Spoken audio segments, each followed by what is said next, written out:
ನಮಸ್ಕಾರ. ನೀವು ನೋಡ್ತಾ ಇದ್ದೀರಾ ಜನತಾ ಮೀಡಿಯಾ. ಇದು ಕಥೆಯಲ್ಲ, ಸತ್ಯ ದರ್ಶನ. ನಾನು ಚನ್ನಕೇಶ್. ನಿಮ್ಮ ಸ್ವಾರ್ಥಕ್ಕೆ ಕೆಲವರನ್ನ ನೀವು ಬಲಿಪಶು ಮಾಡ್ತಾ ಇದ್ದೀರಿ. ಹಾಗಾದ್ರೆ ನಿಜವಾದ ಆರೋಪಿಗಳು ಯಾರು? ಏನ್ ಬೇಕಾದ್ರೂ ಮಾಡಬಹುದು ಅಂತ, ತೇಜೋವಧೆ ಮಾಡಬಹುದು ಅಂತ, ಯಾವನೇ ಆಗಿರ್ಲಿ ಅವನಿಗೆ ಶಿಕ್ಷೆ ಆಗಬೇಕು. ಕಟುಕತೆನ ನೀವು ಹೆಂಗ್ ಬೇಕಾದ್ರೂ ಸಮಾಜದ ಮುಂದೆ ಇಡ್ತೀರಿ. ಸೌಜನ್ಯ ಹುಟ್ಟೇ ಇಲ್ಲ, ಸೌಜನ್ಯ ಅತ್ಯಾಚಾರ ಆಗೇ ಇಲ್ಲ, ಅವಳ ಕೊಲೆ ಆಗೇ ಇಲ್ಲ. ಇದು ಕಾಲ್ಪನಿಕ ಘಟನೆ. ಆ ಭಾಗದಲ್ಲಿ ಬಾಡಿ ಸಿಗಲಿಲ್ಲ. ಇದೆಲ್ಲ ಹರಿಕತೆ. ಸಮಾಜಕ್ಕೆ ಗೊತ್ತಿರೋ ಸತ್ಯ ಸ್ವಾಮಿ. ಹೊಡಿತೀವಿ ಅಂತ ಹೇಳಿದ್ರಿ, ನುಗ್ತೀವಿ ಅಂತ ಹೇಳಿದ್ರಿ. ನಾವು ಅಂತದ್ದು ಮಾಡಿ ನೀವು ಅಲ್ಲಿಗೆ ಯಾಕೆ ನೆನಪು? ಯಾರು ಅವರದ್ದೇ ಜನಗಳ ಭಕ್ತರು ಮಾಡಿಲ್ಲ, ಭಕ್ತರು ಸಾಧ್ಯವೇ ಇಲ್ಲ.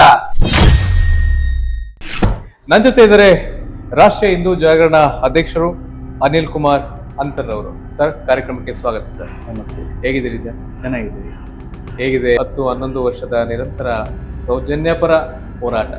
ಹೌದು, ಕಳೆದ 12-13 ವರ್ಷದಿಂದ ನಿರಂತರವಾಗಿ ಒಂದು ಪ್ರಕರಣದ ನ್ಯಾಯಕ್ಕೆ ಬೇಕಾಗಿ ಹೋರಾಟ ಮಾಡ್ತೀವಿ. ಅದು ಕೂಡ ಶಾಂತಿಯುತವಾದ ಹೋರಾಟ, ಒಂದು ಧರ್ಮಬದ್ಧವಾದಂಥ ಧಾರ್ಮಿಕ ಒಂದೇನು ಈ ಹಿಂದೆ ರಾಮಾಯಣ ಮಹಾಭಾರತ ಇಂಥದ್ದೆಲ್ಲ ಯಾವ ಕಾರಣಕ್ಕಾಗಿ ನಡೆದಿದೆ, ಹೆಣ್ಣಿನ ಮಾನ ಪ್ರಾಣ ರಕ್ಷಣೆ ಮತ್ತು ಹೆಣ್ಣಿಗಾದಂಥ ಅನ್ಯಾಯದ ವಿರುದ್ಧವಾದ ಒಂದು ಹೋರಾಟ, ರಾಮಾಯಣ ಆಗಿರ್ಬೋದು ಮಹಾಭಾರತ. ಅದೇ ರೀತಿ ಸೌಜನ್ಯ ಪ್ರಕರಣ ಕೂಡ ಕಳೆದ 11-12 ವರ್ಷ, ಈ ಘಟನೆ ನಡೆದು 12.5 ವರ್ಷ ಆಯಿತು. 12 ವರ್ಷ ಆಗಿದ್ದು 6ನೇ ತಿಂಗಳು ನಡೀತಾ ಇದೆ. ಮುಂಬರುವ ಅಕ್ಟೋಬರಿಗೆ 13 ವರ್ಷ. ಆ 13 ವರ್ಷದಲ್ಲೂ ಕೂಡ ನಿರಂತರವಾಗಿ ಒಂದು ಹೆಣ್ಣಿಗಾದಂಥ ಅನ್ಯಾಯದ ವಿರುದ್ಧವಾದಂಥ ಹೋರಾಟದಲ್ಲಿ ನಾವು ಸಕ್ರಿಯವಾಗಿ ಮಹೇಶ್ ತಿಮರೋಡಿ ಅವರ ಜೊತೆ ಕೂಡಿಕೊಂಡು ಪ್ರಾಮಾಣಿಕವಾಗಿ ಯಾವುದೇ ಫಲ ಅಪೇಕ್ಷೆ ಇಲ್ಲದೇನೆ ಹೋರಾಟ ಮಾಡಿಕೊಂಡು ಬಂದಿದ್ದೇವೆ. ಅದರಲ್ಲಿ ಆ ಒಂದು ಧರ್ಮ ಯುದ್ಧ ಅಂತಲೇ ಕರಿಬೋದು ಇದನ್ನು. ಈ ಹೋರಾಟದಲ್ಲಿ ಭಾಗವಹಿಸಿದ್ದಕ್ಕೆ ನಮಗೊಂದು ಹೆಮ್ಮೆ ಇದೆ ಮತ್ತು ತೃಪ್ತಿ ಇದೆ. ನೀವು ಇದೊಂದು ಧರ್ಮಪರ ಹೋರಾಟ, ನ್ಯಾಯಪರ ಹೋರಾಟ ಅಂತ ಅನ್ಕೊಂಡ್ರೆ ಸಾಕಾಗಲ್ಲ, ಜನರು ಕೂಡ ಹೇಳ್ಬೇಕಲ್ವಾ? ನೋಡಿ, ಜನರು ಏನಂತ ಕೇಳಿದ್ರೆ, ನೋಡಿ, ಸ್ವತಂತ್ರ ಭಾರತ ಅಂತ ನಾವು ಪರಿಕಲ್ಪನೆಯಲ್ಲಿದ್ದೇವೆ. ಪ್ರಾರಂಭದಲ್ಲಿ ನಮಗೆ ಸ್ವಾತಂತ್ರ್ಯ ಬೇಕು ಅಂತ ಒಂದಷ್ಟು ಜನ ಪ್ರಾರಂಭ ಮಾಡಿದ್ರು ಹೋರಾಟ. ಆ ನಂತರ ಏನಾಯಿತು, ತುಂಬ ಜನ ಬಲಿದಾನವನ್ನು ಮಾಡಿದ್ದಾರೆ, ಪ್ರಾಣಾರ್ಪಣೆಯನ್ನು ಮಾಡಿದ್ದಾರೆ, ಸಾಕಷ್ಟು ಹೋರಾಟ ಮಾಡಿದ್ದಾರೆ. ಆ ಹೋರಾಟದ ಸಂದರ್ಭದಲ್ಲೂ ಕೂಡ ಇವತ್ತು ನಾವು ಸ್ವತಂತ್ರ ಭಾರತ ಅನ್ನುವಂಥ ಪರಿಕಲ್ಪನೆಯಲ್ಲಿ ಇದ್ರೂ ಕೂಡ ಅವತ್ತು ಈ ದೇಶದಲ್ಲಿ ಇದ್ದವರು ಪ್ರತಿಯೊಬ್ಬರೂ ಕೂಡ ಸ್ವಾತಂತ್ರ್ಯ ಹೋರಾಟದಲ್ಲಿ ಭಾಗವಹಿಸಿರ್ಲಿಲ್ಲ. ಹಾಗೆ ಒಂದಷ್ಟು ಜನ ವಿರೋಧ ಮಾಡುವವರು ಇರ್ತಾರೆ, ಒಂದಷ್ಟು ಜನ ಪರವಾಗಿರ್ತಾರೆ. ನಮ್ಗೆ ಗೊತ್ತಿದೆ ನಾವೇನು ಮಾಡ್ತಾ ಇದ್ದೇವೆ ಮತ್ತು ಯಾತಕ್ಕಾಗಿ ಮಾಡ್ತಾ ಇದ್ದೇವೆ, ಪ್ರತಿಯೊಂದು ಕೂಡ ನಮಗೆ ಸ್ಪಷ್ಟತೆ ಇದೆ.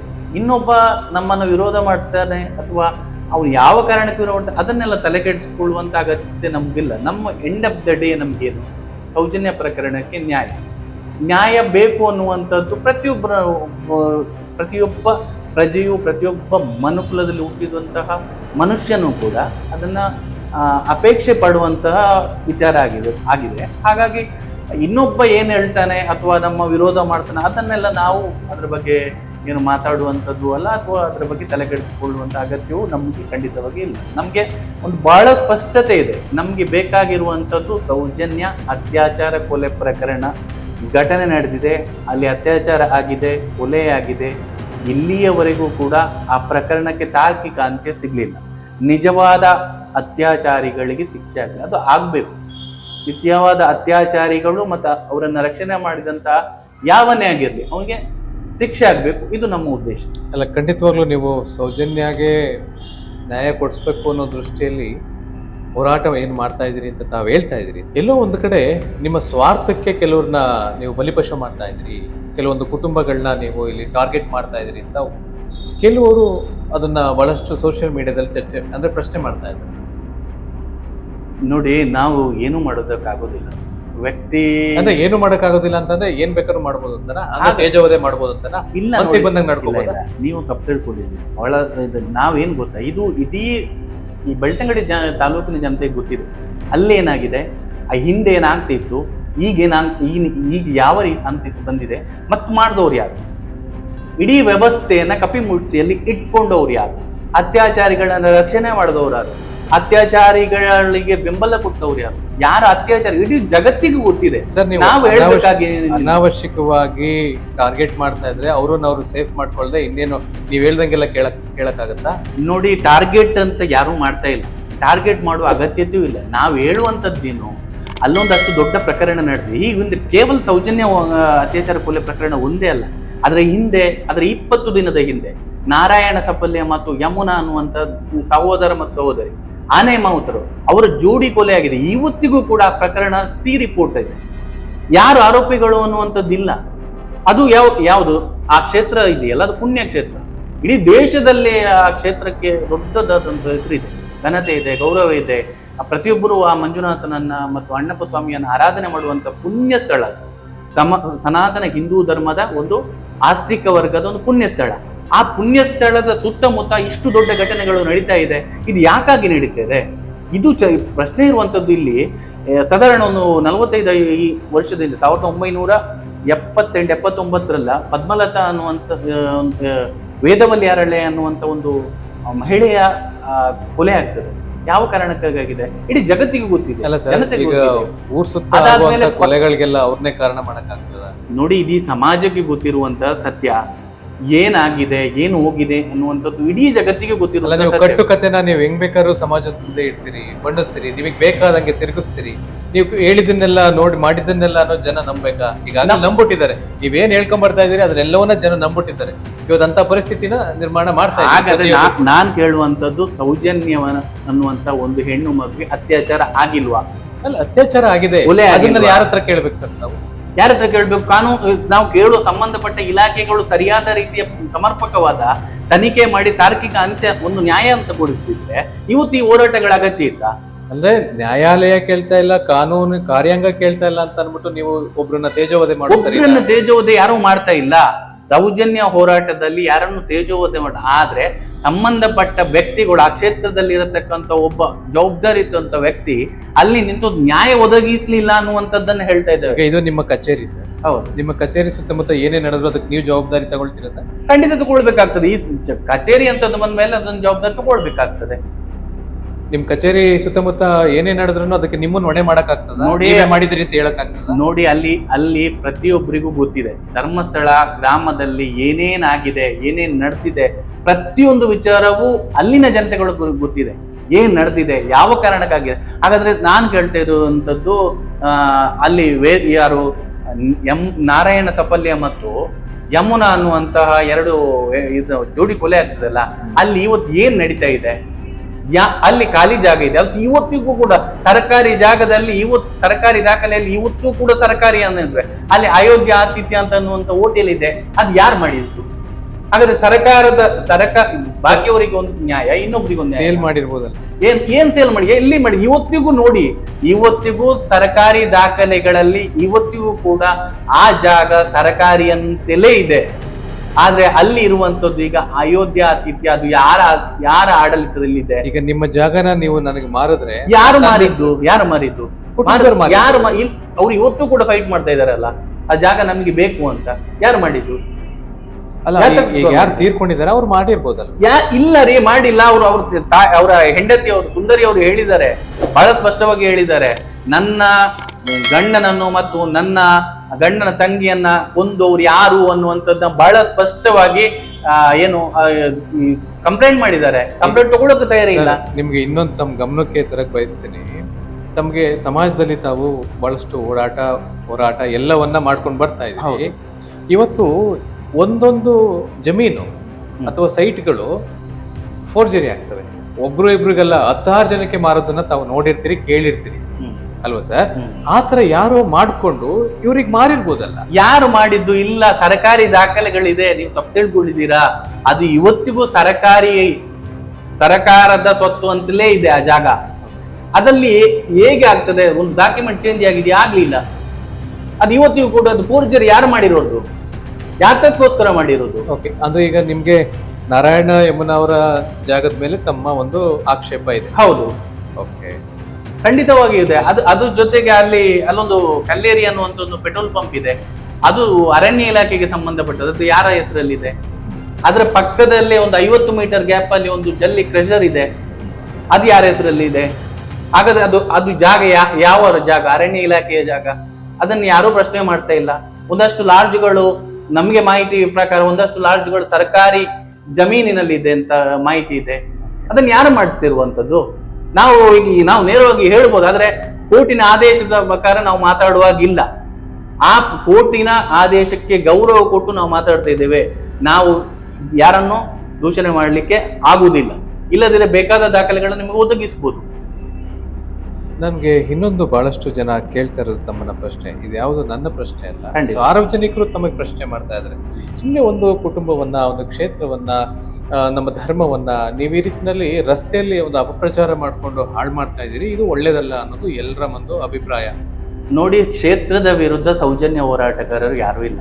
ಕ್ಷೇತ್ರದ ಮಂಜುನಾಥ ಮತ್ತು ಅಣ್ಣಪ್ಪ ಸ್ವಾಮಿಯ ಭಕ್ತರೇ ನಾವುಗಳು.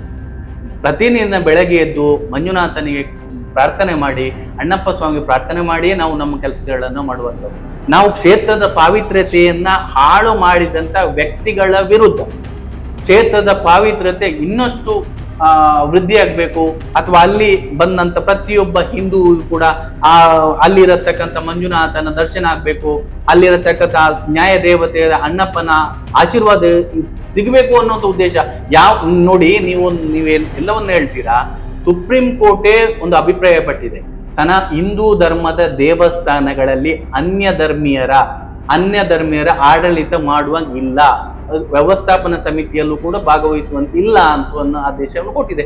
ಈಗ ಆ ದೇವಸ್ಥಾನ ಯಾರ ಹೆಸರಲ್ಲಿದೆ? ಯಾವ ಧರ್ಮದ? ಹಿಂದೂ ಧರ್ಮದ.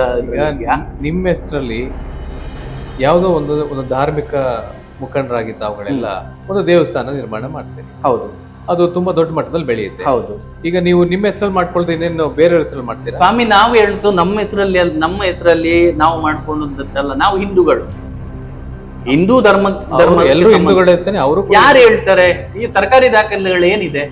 ಅಲ್ಲ, ಇರ್ಲಿ ಸರ್, ಅದು ಒಂದು ಧರ್ಮ ಅಲ್ವಾ ಸರ್? ಧರ್ಮ ನಾವು ಅದನ್ನ ಬೇಡ ಅಂತ ಹೇಳೋದು. ಅಲ್ಲಿ ನಡೀತಾ ಇರ್ತಕ್ಕಂಥ ಒಂದು ಸೌಜನ್ಯ ಪ್ರಕರಣಕ್ಕೆ ತಾರ್ಕಿಕ ಅಂತ್ಯ ಕೊಡ್ಲಿಕ್ಕೆ ಆಯ್ತು? ಅವರಿಗೆ ಆರೋಪಿಗಳಿಗೆ ಶಿಕ್ಷೆ ಕೊಡ್ಲಿಕ್ಕೆ ಆಯ್ತಾ? ಅವ್ರು ಯಾಕೆ ಕೊಡ್ತಾರೆ ಸರ್? ಮತ್ತೆ ನ್ಯಾಯಾಲಯದಲ್ಲಿ ತಾನೇ ತಾವೆಲ್ಲರೂ ಕೂಡ ನ್ಯಾಯಾಲಯದಲ್ಲಿ ಹೋರಾಟ ಮಾಡಿದ್ರೆ, ನ್ಯಾಯಾಲಯದಲ್ಲಿ ಕೂಡ ಅವರು ಈ ಪೊಲೀಸ್ ಇಲಾಖೆ ಆರೋಪಿ ಅಂತ ಗುರುತಿಸಿದಂತ ವ್ಯಕ್ತಿ ಅವನಲ್ಲ ಅನ್ನುವಂಥದ್ದನ್ನ ಬಹಳ ಸ್ಪಷ್ಟವಾಗಿ ಎರಡೆರಡು ಕೋರ್ಟ್ಗಳು ಹೇಳಿದೆವಲ್ಲ. ಹಾಗಾದ್ರೆ ನಿಜವಾದ ಆರೋಪಿಗಳು ಯಾರು? ಅದು ನೀವು ನ್ಯಾಯಾಲಯದಲ್ಲಿ ಪ್ರಶ್ನೆ ಮಾಡಬೇಕು ಅಂದ್ರೆ ಕೇಳ್ಬೇಕು. ನ್ಯಾಯಾಲಯದಲ್ಲಿ ಪ್ರಶ್ನೆ ಮಾಡಿದ್ದೇವೆ ನಾವು. ನ್ಯಾಯಾಲಯದಲ್ಲಿ ಮತ್ತೆ ಪದೇ ಯಾಕೆ ಈ ಒಂದು ಸರೌಂಡಿಂಗ್ ಅಲ್ಲೇ ಸುತ್ತಾ ಇರ್ತೀರಾ? ಅದಕ್ಕೆ ಕಾರಣ ಇದೆ, ನಾವಲ್ಲ. ನೀವು ತಿಳ್ಕೊಳ್ಳಿ ಯಾಕೆ ಅಂತ. ಜನ ಅಲ್ಲಿ ಮಾತಾಡ್ತಿರತಕ್ಕಂಥ ವಿಚಾರಗಳನ್ನ ನೀವು ಸ್ವಲ್ಪ ತಿಳ್ಕೊಳ್ಳಿ. ನಮ್ಮನ್ನ ಯಾಕೆ ನೀವು ಬ್ಲೇಮ್ ಮಾಡ್ತೀರಾ?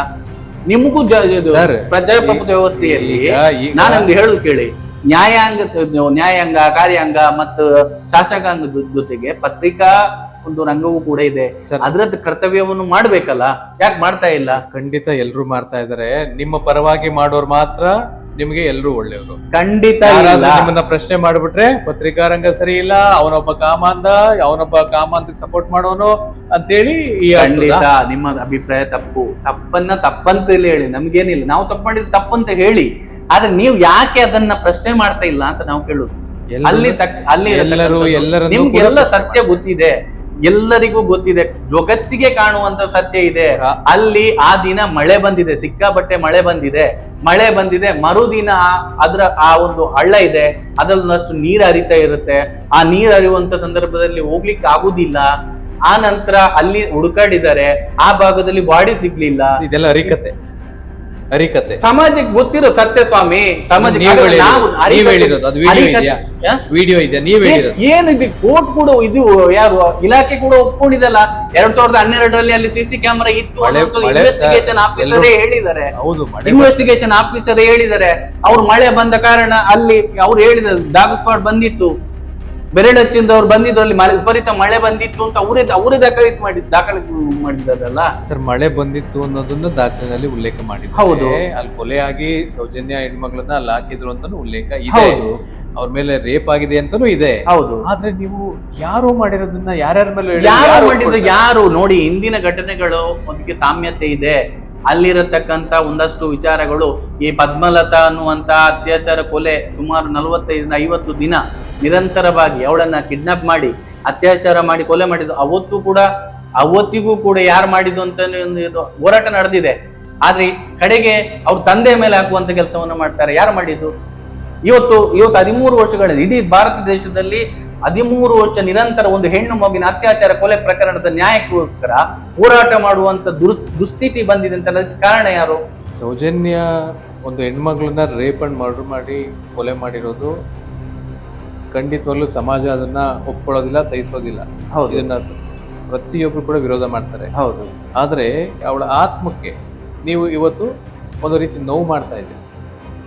ನನ್ಗೆ ಇದನ್ನ ನೀವು ಮಾತಾಡೋದನ್ನ ಕೇಳುವಾಗ ನಗು ಬರ್ತಿದೆ. ಯಾಕೆಂತ ಹೇಳಿದ್ರೆ ನಾವು 13 ವರ್ಷದಿಂದ ಏನಕ್ಕಾಗಿ ಹೋರಾಟ ಮಾಡ್ತಿದ್ದೇವೆ, ಆ ಹೆಣ್ಣು ಮಗುವಿಗೆ ನ್ಯಾಯ ಬೇಕು ಅಂತ. ಅದನ್ನು ಹೊರತುಪಡಿಸಿ ಬೇರೆ ಏನ್ ಕೇಳ್ತಾ ಇದ್ದೇವೆ? ಹಾಗಾದ್ರೆ ಅತ್ಯಾಚಾರ ಮಾಡಿದವ್ರು ಯಾರು? ಹಾಗಾದ್ರೆ ನಿಮ್ಮ ಅಭಿಪ್ರಾಯ ಪ್ರಕಾರ ಸೌಜನ್ಯ ಹುಟ್ಟೇ ಇಲ್ಲ, ಸೌಜನ್ಯ ಅತ್ಯಾಚಾರ ಆಗೇ ಇಲ್ಲ, ಅವಳ ಕೊಲೆ ಆಗೇ ಇಲ್ಲ, ಇದೇ ಕಾಲ್ಪನಿಕ ಕಟ್ಟುಕತೆ ಅಂತ ಸರ್ ಅದು ಯಾರು ಹೇಳ್ತಾ ಇಲ್ಲ. ಮತ್ತಿನ್ನೇನನ್ನು ಕೇಳಬೇಕು ನಾವು? ನೀವು ನ್ಯಾಯಾಂಗ ಕಾರ್ಯಾಂಗನ ಪ್ರಶ್ನೆ, ಕಾರ್ಯಾಂಗದಲ್ಲಿಯೂ ಕೂಡ ಯಾಕೆ ಒಂದು ಕ್ಷೇತ್ರದಲ್ಲಿ ಪ್ರಶ್ನೆ ಮಾಡ್ತೀರಿ? ಕ್ಷೇತ್ರದ ಯಾಕೆ ಒಂದು ಕ್ಷೇತ್ರದ ವಿರುದ್ಧ ಮಾತಾಡ್ತಿಲ್ಲ. ಯಾರು ಮಾತಾಡ್ತಾ ಇದ್ದಾರೆ? ಅದನ್ನ ಯಾರು ಸೌಜನ್ಯ ಹೋರಾಟ ಮಾಡ್ತಾ ಇದ್ದಾರೋ ಅದರ ವಿರುದ್ಧವಾಗಿ ನಿಂತ ವ್ಯಕ್ತಿಗಳು ಪ್ರಥಮವಾಗಿ ಹೇಳುದು ಕ್ಷೇತ್ರಕ್ಕೆ 13 ವರ್ಷದಿಂದ ಏನಾಗಿದೆ? ಕ್ಷೇತ್ರಕ್ಕೆ ಏನಾಗಿದೆ ನೀವು ಹೇಳಿ, ಏನಾಗಿದೆ? 13 ವರ್ಷದಿಂದ ಕ್ಷೇತ್ರದ ವಿರುದ್ಧ ಯಾರು ಮಾತಾಡಿದ್ದಾರೆ? ಮತ್ತೆ ಏನ್ ಅನ್ಯಾಯ ಆಗಿದೆ? ಜನರಿಗೆ ಅಪಪ್ರಚಾರ ಮಾಡ್ತಾ ಇದ್ರಿ. ಏನ್ ಅಪಪ್ರಚಾರ ಮಾಡ್ತಾ ಇದ್ದೇವೆ? ಅಲ್ಲಿ ನ್ಯಾಯ ಸಿಕ್ಕಿಲ್ಲ ಅಂತ ಅನ್ನುವಂಥದ್ದನ್ನ ಹೇಳ್ತಾ ಇದ್ದೇವೆ. ದೇವ್ರು ಇಲ್ಲ ಅಂತ ಯಾರು ಹೇಳ್ತಾ ಇರೋದು? ಯಾರು ಹೇಳೋದು? ಅಂತವ್ರನ್ನ ಕರ್ಕೊಂಡ್ ಬನ್ನಿ, ಅವ್ರ ವಿರುದ್ಧ ನಾವು ದೇವ್ರ ಗುಡಿನ ಹೊಡಿತೀವಿ ಅಂತ ಹೇಳ್ತೀರಿ, ನುಗ್ತೀವಿ ಅಂತ ಹೇಳ್ತೀರಿ. ನೋಡಿ ನಾನೊಂದು ಹೇಳ್ತೇನೆ. ಈಗ ನೀವು ಮತ್ತು ನಾನು ಚರ್ಚೆ ಮಾಡ್ತಿದ್ದೇವೆ. ನಿಮಗೆ ಬೇಕಾದಾಗೆ ನಾವು ಮಾತಾಡಿದನ್ನ ಕಟ್ ಪೇಸ್ಟ್ ಮಾಡಿದ್ರೆ ನಾವೇನು ಮಾಡೋದಕ್ಕೆ ಆಗೋದಿಲ್ಲ. ದೇವಸ್ಥಾನ ನುಗ್ತೇವೆ ಅಂತ ಯಾರು ಹೇಳಲಿಲ್ಲ, ದೇವಸ್ಥಾನ ಪುಡಿ ಮಾಡ್ತಾರೆ ಅಂತ ಯಾರು ಹೇಳಲಿಲ್ಲ. ಇಲ್ಲ, ಇದು ಬಹಳ ಶುದ್ಧ ಸುಳ್ಳು. ಇದು ಸೌಜನ್ಯ ಹೋರಾಟವನ್ನ ದಿಕ್ಕು ತಪ್ಪಿಸುವಂತ ವ್ಯವಸ್ಥಿತ ಕುತಂತ್ರ. ಮಹೇಶ್ ಶೆಟ್ಟಿ ತಿಮ್ಮರೋಡಿ ಅವರು ಒಂದು ಇಂಟರ್ವ್ಯೂನಲ್ಲಿ ಏನ್ ಹೇಳ್ತಾರೆ, ಬಹಳ ಸ್ಪಷ್ಟವಾಗಿ ಹೇಳ್ತಾರೆ. ಒಂದು ನಿಮಿಷ ಹೇಳುದು ಕೇಳಿ. ಅವ್ರು ಏನ್ ಹೇಳ್ತಾರೆ ಅಂತ ಹೇಳಿದ್ರೆ, ಒಂದು ಇಂಟರ್ವ್ಯೂ ಅಲ್ಲಿ ಹೇಳ್ತಾರೆ, ನನ್ನನ್ನ ಬೇರೆ ಯಾವುದೋ ಒಂದು ಕ್ಷೇತ್ರಕ್ಕೆ ಪ್ರಮಾಣ ಮಾಡ್ಲಿಕ್ಕೆ ಬನ್ನಿ ಅಂತ ಕರಿತಾ ಇದ್ದಾರೆ. ಹಾಗಾದರೆ ಅಲ್ಲಿ ಮಂಜುನಾಥ ಇಲ್ವಾ? ಮಂಜುನಾಥ ಇಲ್ಲ ಅನ್ನೋದಾದ್ರೆ ಅದನ್ನ ನೀವು ಮಾಡಿ ಅಂತ ಹೇಳ್ತಾರೆ. ಯಾರನ್ನ ಹೇಳ್ತಾರೆ? ನಾವು ಮಾಡ್ತೇವೆ ಅಂತ ಹೇಳಿದ್ದಲ್ಲ, ಅವರನ್ನ ಮಾಡಿ. ನಿಮಗೆ ಅಲ್ಲಿ ಕ್ಷೇತ್ರದಲ್ಲಿ ನಂಬಿಕೆ ಇಲ್ಲ ಅನ್ನೋದಾದ್ರೆ ನೀವು ಬೇರೆ ಯಾವುದೋ ಕ್ಷೇತ್ರಕ್ಕೆ ಪ್ರಮಾಣಕ್ಕೆ ಕರಿತಿದ್ರೆ ನೀವು ಅದನ್ನ ಯಾಕೆ ಮಾಡಬಾರ್ದು ಅಂತ ಕೇಳಿದ್ದಷ್ಟೇ. ನಾವು ಮಾಡ್ತೇವೆ ಅಂತ ಹೇಳಿದ್ದ? ಖಂಡಿತವಲ್ಲ. ನೀವು ಯಾರು ದಿಕ್ಕು ತಪ್ಪಿಸುವಂತ ಕೆಲಸ ಕಟ್ ಬೇಸ್ಟ್. ನೀವು ಪ್ರತಿಯೊಂದನ್ನು ಬೇಕಾದ್ರೆ ನೋಡಿ, ಸಮಾಜಕ್ಕೆ ನಾವು ಬೇಕಾದಕ್ಕೆ ಎಲ್ಲಾ ದಾಖಲೆಯನ್ನು ಕೊಡ್ತೀವಿ, ಏನ್ ಮಾತಾಡಿದ್ದೇವೆ ಅದಕ್ಕೆಲ್ಲದಕ್ಕೂ ದಾಖಲೆ ಕೊಡ್ತೀವಿ. ಆದ್ರೆ ಇದನ್ನ ಕಟ್ ಪೇಸ್ಟ್ ಮಾಡಿ ಸಮಾಜಕ್ಕೆ ಮಹೇಶ್ ಶೆಟ್ಟಿ ತಿಮ್ಮರೋಡಿ ಅವರು ಧರ್ಮ ವಿರೋಧಿ, ದೇವಸ್ಥಾನದ ವಿರೋಧಿ, ಮತ್ತು ಅವರ ಜೊತೆ ಇರುವವರೆಲ್ಲ ಕಮ್ಯುನಿಸ್ಟರು, ಅವರ ಜೊತೆ ಇರುವಂತವರು ಜಿಹಾದಿಗಳು, ಅವರ ಜೊತೆ ಇರುವಂತವರು ಕ್ರೈಸ್ತ ಮಿಷನರಿಗಳು, ಮತ್ತೊಂದು ಯಾರನ್ನು ತೋರಿಸಿ ನೀವು ಯಾರಿಗೆ ಮೋಸ ಮಾಡ್ತಿದ್ದೀರಾ? ಇಡೀ ಜನತೆಗ, ಸೌಜನ್ಯಗ, ಮಂಜುನಾಥನಿಗೋ, ಅಣ್ಣಪ್ಪನಿಗೋ ಅಥವಾ ಸಮಾಜಕ್ಕೂ ಯಾರಿಗೆ ಮೋಸ ಮಾಡ್ತಿದ್ದೀರಿ ನೀವು? ನಮ್ಮನ್ನ ಜೈಲಿಗೆ ಹಾಕಿ, ನೀವು ಗಲ್ಲು ಶಿಕ್ಷೆ ಕೊಡಿ. ನಾವು ಅಂತದ್ದು ಮಾಡಿದ್ರೆ ನೀವು ಗಲ್ಲಿಗೆ ಹಾಕಿ, ನಮ್ಗೇನು ಬೇಕಾದಿಲ್ಲ. ಮಹೇಶ್ ಶೆಟ್ಟಿ ತಿಮ್ಮರೋಡಿ ಅವರು ಮಾಡಿದ್ರು, ಅವ್ರಿಗೂ ಶಿಕ್ಷೆ ಆಗ್ಲಿ, ನಾನ್ ಮಾಡಿದ್ರು ನನ್ಗೂ ಶಿಕ್ಷೆ ಆಗ್ಲಿ. ನಾವು ಆತರ ಮಾಡ್ತಾನೆ ಇಲ್ಲಲ್ಲ. ನಾವು ಮಾಡದೇನೆ ನೀವು ಸುಮ್ಮನೆ ಆರೋಪ ಮಾಡ್ತೀರಾ ಅಂತ. ಮತ್ತೆ ಇನ್ನೊಂದು ಸರ್, ಅವ್ರು ಮಾಡ್ತಾ ಇದಾರ ಇಲ್ವೋ, ಬೇರೆಯವ್ರು ಮಾಡ್ತಾ ಇದ್ರು ಅಂತಾನೆ ನಮ್ಗಳಿಗೆ ಮಾಹಿತಿನೇ ಇಲ್ಲ. ಅವ್ರು ಏನೇ ನಿಮಗೆ ಕೆಟ್ಟದಾದ್ರೂ ಕೂಡ ಅವರೇ ಮಾಡಿದ್ರು ಅಂತ ಬೆರಳು ತೋರ್ಸೋದು ಯಾಕೆ? ಈಗ ನೋಡಿ, ಈಗ ಕೋಟಿಗೆ ಹೋದವ್ರು ಯಾರು? 6ನೇ ತಾರೀಕು ನಾವು ಜನ ಏನಕ್ಕೆ ನಾವು ಒಂದು ನಿಮಿಷ 6ನೇ ತಾರೀಕು ನಾವು ಏನಕ್ಕೆ ಅಂತ ಕೇಳಿದ್ರೆ, ಸೌಜನ್ಯ ಏನು ಡೆಡ್ ಬಾಡಿ ಸಿಕ್ಕಿದೆ, ಅಲ್ಲಿಂದ ಬೆಳ್ತಂಗಡಿಯ ಮಿನಿ ವಿಧಾನಸೌಧದವರೆಗೆ ನಾವು ಜಾಥಾ ಮಾಡಿ ಅಲ್ಲಿ ಏನಕ್ಕೆ ಅಕ್ಕೊತ್ತಾಯ ಮಾಡ್ತಿದ್ದೇವೆ? ಅಕ್ವಿಟಲ್ ಕಮಿಟಿ 2023 ಜೂನ್ 16ನೇ ತಾರೀಕು ತೀರ್ಪು ಬರುತ್ತೆ. ಯಾವುದು? CBI ವಿಶೇಷ ಕೋರ್ಟ್ ಏನ್ ಹೇಳ್ತದೆ? ತಪ್ಪಿತಸ್ಥ ಅಧಿಕಾರಿಗಳ ವಿರುದ್ಧ ಅಕ್ವಿಟಲ್ ಕಮಿಟಿಯನ್ನ ಮಾಡಿ ಅವರು ಇದರಲ್ಲಿ ಸಮರ್ಪಕವಾದ ತನಿಖೆ ಮಾಡಲಿಲ್ಲ, ಅವರನ್ನ ಇನ್ವೆಸ್ಟಿಗೇಷನ್ ಮಾಡಿ ಅಂತ ಯಾವ್ದಕ್ಕೆ ಸರ್ಕಾರಕ್ಕೆ ಆದೇಶ ಮಾಡ್ತದೆ. ಇಲ್ಲಿ ತನಕ ಜೂನ್ 2 ತಿಂಗಳಿದೆ, 2 ವರ್ಷ ಆಗ್ತಾ ಬಂತು. ಇಲ್ಲಿ ತನಕ ಆದ್ರೂ ಅಕ್ವಿಟಲ್ ಕಮಿಟಿ ರಚನೆ ಆಯ್ತಾ? ಅಥವಾ ತಪ್ಪಿತ ಅಧಿಕಾರಿಗಳ ವಿರುದ್ಧ ಏನಾದರೂ ಹೋಮ್ ಮಿನಿಸ್ಟರ್ ಮನೆ ಮುಂದೆ ನೀವು ಪ್ರತಿಭಟನೆ, ಹೋಮ್ ಮಿನಿಸ್ಟರ್ ಹತ್ರ ಮಾತಾಡಿದ್ರೆ ನೀವೇ ಹೇಳ್ತಾರೆ ಅದು ಸೌಜನ್ಯ ವಿಧಾನಸೌಧದ ಮುಂದೆ ಪ್ರತಿಭಟನೆ ಮಾಡಿ. ಯಾರು ಹೋಗಿ ನಮ್ಮ ಇರ್ತಕ್ಕಂಥ ಜಿಲ್ಲಾಧಿಕಾರಿಗಳ ಕಚೇರಿ ಮುಂದೆ ಹೋಗಿ ಪ್ರತಿಭಟನೆ ಮಾಡಿ. ಯಾವುದನ್ನು ಕೇಳುವಂತ ಸ್ಥಿತಿಯಲ್ಲಿ ಇಲ್ಲ ನಮ್ಮ ಕಾರ್ಯಾಂಗ ಅಂತ ಅನ್ಬಿಟ್ಟು ಬೇರೆಯವ್ರನ್ನ ನೀವು ನೇರವಾಗಿ ಆರೋಪ ಯಾರು ಇದಕ್ಕೆ ನೋಡಿ. ಒಂದು ನಿಮಿಷ, ಇದು ನಾನು ಅದನ್ನೇ ಹೇಳ್ತಾ ಇದ್ದೆ. ಆ ಹೋರಾಟ ನಾವು ಮಾಡುವಂತದ್ದೇನು? ಸರ್ಕಾರವನ್ನು ಒತ್ತಾಯ ಮಾಡುವಂತದ್ದು. ಸರ್ಕಾರ ಯಾಕೆ ಮಾಡ್ಲಿಲ್ಲ? ತಕ್ಷಣ ಅಕ್ವಿಟಲ್ ಕಮಿಟಿ ಯಾರು ಈ ಹೋರಾಟವನ್ನು ನಿಲ್ಲಿಸಿದ್ದು? ಸ್ಟೇ ತರಿಸಿದ್ದು ಯಾರು? ಸರ್, ಸ್ಟೇ ತರಿಸಿದ್ದು ಯಾರು? ಯಾರು ಅನ್ನೋ ಪ್ರಶ್ನೆಗೆ ಹೇಳ್ತೀನಿ. ಯಾರು ಒಬ್ರು ಅಲ್ಲಿ ಕ್ಷೇತ್ರದ ಯಾರು ಭಕ್ತರಲ್ಲ, ನೀವು ಭಕ್ತರು ಮಾಡೋದನ್ನೆಲ್ಲ ಲಕ್ಷಾಂತರ ಜನ, ಕೋಟ್ಯಾಂತರ ಜನ ಬರ್ತಕ್ಕಂಥವ್ರು ಮಾಡಿದ್ದೆ ಅಲ್ಲ, ಯಾರೋ ಅವರದ್ದೇ ಜನಗಳು ಮಾಡಿದ್ದು, ಅವರದ್ದೇ ಜನಗಳು ಭಕ್ತರು ಮಾಡಿದ್ದಾರೆ ಸರ್. ಇಲ್ಲ, ನೀವು ಭಕ್ತರು ಸಾಧ್ಯವೇ ಇಲ್ಲ. ಹಿಂದೆ ಮುಂದೆ ಓಡಾಡುವಂತ ವ್ಯಕ್ತಿಗಳೇ ಕೋರ್ಟಿಗೆ ಹೋದದ್ದು.